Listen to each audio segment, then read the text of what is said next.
29 दिसंबर और 29 बीजेपी विधायकों के लिए संघर्ष समिति का बड़ा ऐलान। शायद अब उन्हें सोचना पड़ेगा कि संघर्ष समिति श्री माता वैष्णो देवी श्राइन बोर्ड, उनके चेयरमैन लेफ्टिनेंट गवर्नर या फिर अब बीजेपी को भी आड़े हाथों ले रही है। आप इसे साथ ही साथ शेयर करते जाएं। हम आपको बताएंगे कि श्री माता वैष्णो देवी मेडिकल कॉलेज के सीटों के विवाद को लेकर बनाई गई संघर्ष समिति अब सही राह पर है या फिर वो राह से अलग होकर अब एक आंदोलन की तरफ आगे बढ़ रही है। श्री माता वैष्णो देवी मेडिकल कॉलेज की सीटों के मामले पर बनाई गई संघर्ष समिति ने आज एक बड़ा ऐलान किया है और बीजेपी के 29 विधायकों को साफ तौर पे ऐलान कर दिया है। संघर्ष समिति का कहना है कि अगर लेफ्टिनेंट गवर्नर मनोज सिन्हा के किसी भी आधिकारिक या अनाधिकारिक कार्यक्रम में बीजेपी का कोई भी विधायक शामिल हुआ तो फिर उस विधायक के विरुद्ध भी प्रदर्शन होगा। तो कहीं ना कहीं एक बीच का रास्ता जो हम बात कर रहे थे कि संघर्ष समिति शायद निकालने की बात कर रही है, अब उन्होंने एक बीच की लाइन ड्रॉ कर दी है, यानी कि लेफ्टिनेंट गवर्नर और बीजेपी के बीच एक बड़ी लाइन ड्रॉ कर दी है। और ये लाइन ये है कि अगर बीजेपी ये कहती है कि हम संघर्ष समिति के साथ हैं, संघर्ष समिति के इस संघर्ष को, संकल्प को, आंदोलन को सपोर्ट कर रहे हैं, तो फिर बीजेपी को लेफ्टिनेंट गवर्नर का भी बहिष्कार करना होगा। कहीं ना कहीं ये सीधा अब नजर आ रहा है। जम्मू के 62 अलग अलग संगठनों को मिलाकर बनाई गई संघर्ष समिति के मुखिया कर्नल सुखवीर सिंह मनकोटिया ने आज एक प्रेस कॉन्फ्रेंस दी और उस प्रेस कॉन्फ्रेंस में साफ तौर पे ऐलान कर दिया बीजेपी के सभी 29 विधायकों के लिए, और उन्हें साफ कर दिया कि अगर आप जब तक ये संघर्ष चलता है, जब तक ये संकल्प है जो माता Vaishno Devi institute of medical excellence की सीटों को लेकर है कि उसका कोई फैसला नहीं हो जाता, तब तक आप किसी भी आधिकारिक कार्यक्रम जिसमें लेफ्टिनेंट गवर्नर शामिल हो रहे हो या मुख्य अतिथि हो, आप उसमें शामिल नहीं होंगे। और अगर आप होते हैं तो उस विधायक का भी विरोध किया जाएगा, उसको घेराव करने की कोशिश की जाएगी और फिर यह बात साफ हो जाएगी कि आप संघर्ष समिति के साथ नहीं है। अब बड़ी बात यह है कि थोड़ा सा समझने की जरूरत है कि ये सारा मामला हुआ कैसे। दरअसल नवंबर में सबसे पहले द न्यूज़ रूम 24 आवाज ने ही एक खबर चलाई थी कि माता Vaishno Devi institute of medical excellence की जो सीटें हैं मेडिकल की, एमबीबीएस की, उसमें कुल मिलाकर 48 एडमिशन जो हुई हैं उसमें 3 एक समुदाय से आती हैं और 45 एक अलग समुदाय से आती हैं, यानी कि फेथ को लेकर जो बात होती थी उसको लेकर ये मामला उठा था। उसके बाद विश्व हिंदू परिषद ने दिल्ली से एक बयान दिया, जम्मू में बजरंग दल और कई अन्य संगठनों ने प्रदर्शन किया। प्रदर्शन करने के बाद धीरे धीरे ये मामला आगे बढ़ा तो फिर बीजेपी ने भी इस पर अपना एक स्टैंड बनाया और leader of opposition Sunil Sharma की अध्यक्षता में कुछ विधायक लेफ्टिनेंट गवर्नर से मिले। लेफ्टिनेंट गवर्नर ने मामले को सुलझाने का आश्वासन दिया, मगर देखते देखते जम्मू में आवाज़ उठने लगी कि आखिर माता वैष्णो देवी श्राइन बोर्ड क्या पहले से इस बात को लेकर सचेत नहीं था? क्या उन्हें पता नहीं था कि यहाँ जो एडमिशन्स होंगी वो किसकी होंगी? क्योंकि 2 राउंड इससे पहले काउंसलिंग के हो चुके थे कि कौन कौन से स्टूडेंट्स यहाँ एडमिशन ले रहे हैं। उसके बाद एक संघर्ष समिति का गठन होता है 22 नवंबर 2025 को और इस संघर्ष समिति के मुखिया बनाए जाते हैं एक retired army officer colonel Sukhvir Singh Mankotia. अब देखा जाए तो इस संघर्ष समिति के कन्वेनर परशोत्तम ददीची हैं जो आरएसएस के सीनियर लीडर भी हैं। उसके साथ साथ बजरंग दल, विश्व हिंदू परिषद, जम्मू के कई ट्रांसपोर्ट ऑर्गेनाइजेशन, कई बिजनेस ऑर्गेनाइजेशन के लोग भी इसमें शामिल हुए, कई वकील भी इसके साथ आए और कई और अन्य संगठनों के लोग भी इसके साथ आए। 62 संगठनों को मिलाकर एक अम्ब्रेला तैयार हुआ जिसका नाम रखा गया श्री माता वैष्णो देवी संघर्ष समिति। अब यह संघर्ष समिति शुरू में तो सिर्फ संकल्प लेकर यह चल रही थी कि पहले इस मामले को सुलझाने की कोशिश की जाएगी और संघर्ष समिति की कोर कमेटी के कुछ लोग जाकर दिल्ली में बीजेपी के नेशनल प्रेसिडेंट जेपी नड्डा से मिले और फॉर्चुनेटली जेपी नड्डा ही हेल्थ मिनिस्टर भी हैं, उन्हीं के पास ये मामला था। एनएमसी के कुछ अधिकारियों से भी संघर्ष समिति ने बैठक की, मगर उसके बाद ये बात फाइनल हुई कि कहीं ना कहीं गलती हुई है। तो संघर्ष समिति ने ये कहा कि हमें बीच का रास्ता नहीं चाहिए, हमें चाहिए कि ये कॉलेज जो मेडिकल कॉलेज है इसे निरस्त कर दिया जाए। यानी कि इस बार ये मेडिकल कॉलेज जो अभी तक रिकॉग्नाइज्ड नहीं है, अभी ये पहला सेशन है और इसे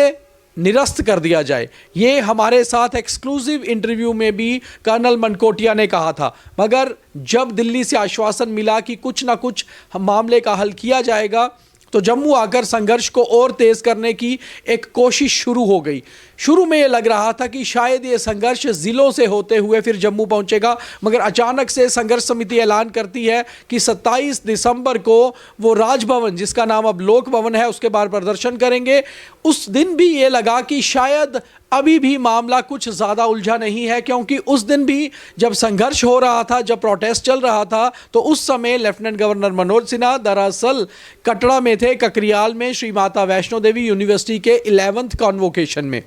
उसके बाद संघर्ष समिति ने उस दिन ऐलान किया कि अब हम जो 10 एडवाइजरी कमेटी सदस्य हैं श्राइन बोर्ड के, उनके खिलाफ बातचीत करना शुरू करेंगे कि आखिर वो कहाँ थे जब ये मेडिकल कॉलेज का मामला सामने आया। उनमें से कुछ सदस्यों के घर के बाहर प्रदर्शन भी किया गया और उसके बाद एक संघर्ष तेज करने की कोशिश शुरू हो गई। मगर धीरे धीरे जब ये संघर्ष आगे बढ़ना शुरू हुआ तो 27 से आज 29, केवल 2 ही दिन बाद संघर्ष समिति का बड़ा ऐलान। और इस बड़े ऐलान के बाद अब देखना ये होगा कि जम्मू कश्मीर में मेन ऑपोजिशन बीजेपी कैसे रिएक्ट करती है, कैसे इसे लेती है, क्योंकि बीजेपी को कहीं ना कहीं फंसाते हुए अब संघर्ष समिति नजर आ रही है। 29 के 29 विधायकों के लिए यह ऐलान कर दिया गया है कि अगर कोई भी विधायक किसी भी कार्यक्रम में जिसमें लेफ्टिनेंट गवर्नर शामिल हो रहे होंगे, अगर वहां पर शामिल होते हैं तो उनके भी विरोध में, उनके भी विरुद्ध, उनके खिलाफ प्रदर्शन किया जाएगा। अब देखना यह है कि बहुत सारे कार्यक्रम जम्मू कश्मीर में ऐसे होते हैं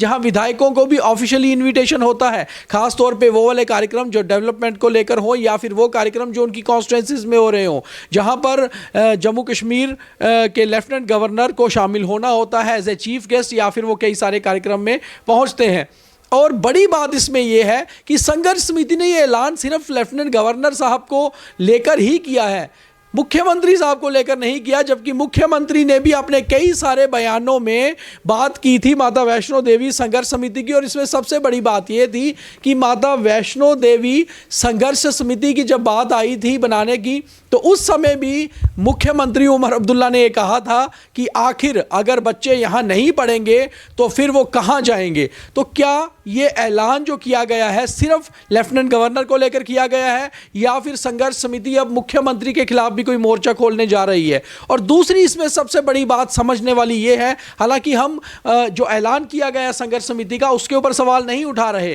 क्योंकि ये जो एजिटेशन है, दरअसल ये एजिटेशन किसी धर्म को लेकर नहीं है, ना इसमें हिंदू की बात है ना इसमें मुस्लिम की बात है। दरअसल जम्मू कश्मीर में हिंदू मुस्लिम का मामला कभी भी इस मामले को लेकर सामने नहीं आया। यह मामला एक आस्था का है, एक फेथ का है। मगर बड़ी बात यह है कि संघर्ष समिति के लोग जो दिल्ली में भी मिलकर आए थे जेपी नड्डा से और उसके अलावा कई सारे और नेताओं से, उनका यही कहना था कि आखिर ये संघर्ष जो है ये तब तक खत्म नहीं होगा जब तक कि उनकी मांगों पर बात नहीं हो जाती। मगर बात ये हुई थी कि आखिर कॉलेज को निरस्त करना है, यानी कि इस बार कॉलेज की जो एडमिशन्स है उसको ख़त्म करना है, ये बात रखी गई थी, ये डिमांड रखी गई थी। और इस डिमांड को लेकर बीच में ये बात हो रही थी कि क्या मैनेजमेंट जो बनाई गई थी इस कॉलेज की, या फिर जो श्राइन बोर्ड था, श्राइन बोर्ड के CEO थे, या फिर उसके अलावा 10 एडवाइजरी सदस्य थे, क्या उनको ये मालूम नहीं था कि इसमें माइनॉरिटी स्टेटस के लिए अप्लाई करना होता है? उस गलती को लेकर जब चेयरमैन जो श्राइन बोर्ड के होते हैं लेफ्टिनेंट गवर्नर, दरअसल जो भी जम्मू कश्मीर का गवर्नर होता है वो बाय डिफ़ॉल्ट ही चेयरमैन होते हैं श्राइन बोर्ड के, चाहे वो श्राइन बोर्ड माता वैष्णो देवी का हो या वो श्राइन बोर्ड श्री बाबा अमरनाथ जी का हो। आपको याद होगा 2008 में भी जब अमरनाथ लैंड रो एजिटेशन शुरू की गई थी तो सवाल उमर अब्दुल्ला के ऊपर या महबूबा मुफ्ती के ऊपर नहीं उठे थे, सवाल उठे थे उस समय के जम्मू के राज्यपाल एनएन वोहरा साहब के ऊपर, क्योंकि एनएन वोहरा साहब ही चेयरमैन थे उस श्राइन बोर्ड के जहां पर यह बात हुई थी कि बाबा अमरनाथ बर्फानी की लैंड जो है वो रजिस्टर्ड क्यों नहीं हो पाई श्राइन बोर्ड के फेवर में। उस समय का भी जो आंदोलन था वो उस समय की चुनी हुई सरकार में, हालांकि मुख्यमंत्री उस समय गुलाम नबी आज़ाद थे और गुलाम नबी आज़ाद ने अपना टेन्योर पूरा होने से पहले ही इस्तीफा दे दिया था, मगर सवाल चेयरमैन के ऊपर उठे थे। तो श्राइन बोर्ड का जो मुखिया होता है वो पहले गवर्नर और 2019 के बाद लेफ्टिनेंट गवर्नर होते हैं। उस हिसाब से अब संघर्ष समिति का जो ऐलान है, दरअसल संघर्ष समिति ने एक तीर से दो निशाना करने की कोशिश की है। और बड़ी बात अब यह है कि उन्होंने साफ कर दिया है बीजेपी को कि बीजेपी इकलौती ऐसी पॉलिटिकल पार्टी थी जो इस संघर्ष समिति को खुलकर सपोर्ट कर रही थी, सामने आई थी। और अब बीजेपी के लिए एक बड़ी मुश्किल स्थिति यह बन गई है कि क्या बीजेपी इस एजिटेशन को लेकर ओपनली संघर्ष समिति के सामने आएगी जिस तरह से अमरनाथ लैंड रो एजिटेशन में आई थी, या फिर बीजेपी अब लेफ्टिनेंट गवर्नर के साथ, तो एक मुखौटा जो बीजेपी के ऊपर है कहीं ना कहीं वो हटाने की कोशिश इस संघर्ष समिति ने कर दी है। और अब बड़ी बात यह है कि बीजेपी के स्पोक्स पर्सन, बीजेपी के विधायक, बीजेपी के नेता आखिर इस ऐलान के बाद रिएक्ट क्या करेंगे, वो कैसे रिएक्शन देंगे, ये बहुत इंपॉर्टेंट होगा देखना। और इसमें एक बहुत बड़ी चीज़ आती है, जम्मू कश्मीर में अगर हम पिछले करीबन 20 साल के इतिहास में नज़र डालें तो शायद जगमोहन ऐसे राज्यपाल थे जिनके ऊपर एक टैग लगता था पॉलिटिकल गवर्नर होने का। उसके बाद मनोज सिन्हा ही ऐसे लेफ्टिनेंट गवर्नर आए जो दरअसल उसी पार्टी से आते हैं जिनकी केंद्र में सरकार है, और वो उनके दिग्गज और बड़े नेता भी थे। और दूसरी बात, संघर्ष समिति के लिए भी एक सवाल यह है कि आखिर लेफ्टिनेंट गवर्नर मनोज सिन्हा दरअसल रिप्रेजेंटेटिव किसके हैं? वो रिप्रेजेंटेटिव हैं होम मिनिस्ट्री के। और इसलिए क्या अब संघर्ष समिति उनके इस जिस तरह से ऐलान किया है, इस बयान को लेकर, इस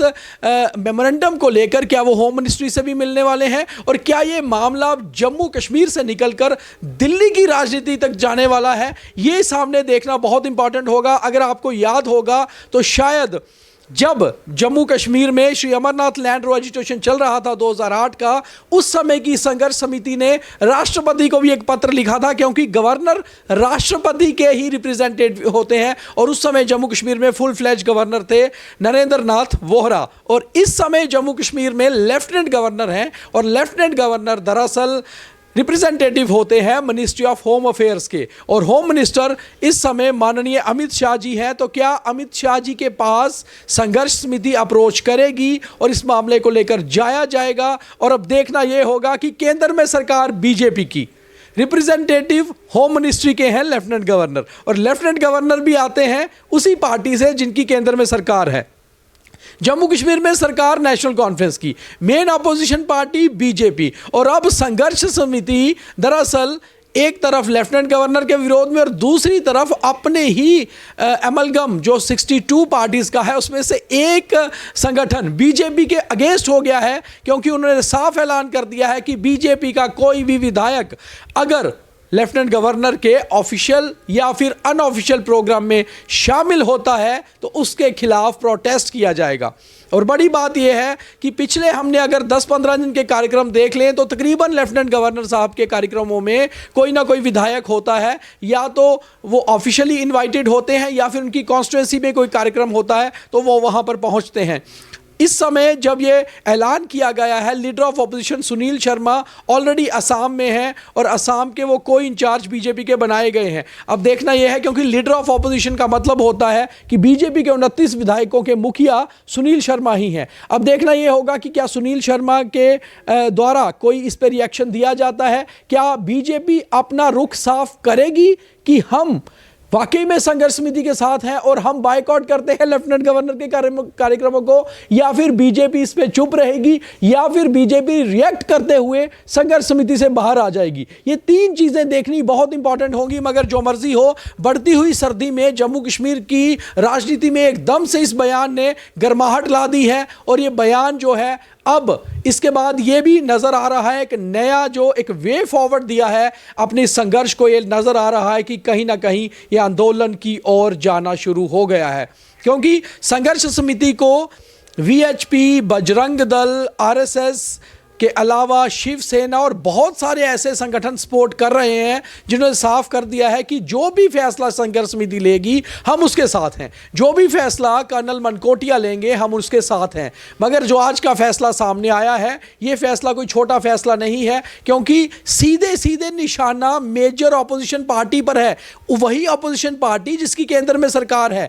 वही ऑपोजिशन पार्टी जिसके जरिए ही जो है जम्मू कश्मीर में लेफ्टिनेंट गवर्नर की अपॉइंटमेंट हुई थी, वही राजनीतिक पार्टी जिसके ही नेता लेफ्टिनेंट गवर्नर है, चाहे वो भी एक कॉन्स्टिट्यूशनल पोस्ट पर है। अब देखना ये होगा कि ये जो आंदोलन तेज हुआ है, ये आंदोलन कहीं एक तीर से दो निशाने हुए करते हुए नजर आ रहा है। और जम्मू की जनता को भी अब जो है सीधी नज़र बीजेपी पे होगी कि क्या बीजेपी के सभी विधायकों को जिस तरह से एक बड़ा ऐलान संघर्ष समिति ने किया है, क्या बीजेपी संघर्ष समिति के इस ऐलान के साथ खड़ी होती है या फिर बीजेपी का इस पर कोई रिएक्शन आता है। मगर आप लोग जो हमें सुन रहे हैं, जम्मू की जनता, चाहे आप लोग जम्मू कश्मीर में रहते हैं, जम्मू कश्मीर से बाहर, आप लोग लगातार इस संघर्ष पर, इस संकल्प पर नजर बना के रखे हुए हैं। आप कमेंट करके हमें बताइए कि आपको क्या लगता है बीजेपी के सभी विधायकों को लेकर आज 29 दिसंबर को 29 विधायकों को लेकर जो संघर्ष समिति का ऐलान हुआ है, दरअसल आप उसे कैसे देखते हैं कि अगर लेफ्टिनेंट गवर्नर मनोज सिन्हा के ऑफिशियल या अनऑफिशियल कार्यक्रम में ये लोग शामिल होते हैं तो उनके खिलाफ भी प्रदर्शन किया जाएगा, विरोध किया जाएगा। आप कैसे देखते हैं ज़रूर बताइए और ये बताइए कि आपको क्या लगता है कि यह आंदोलन किस तरफ जा रहा है। बहुत धन्यवाद। जय माता दी।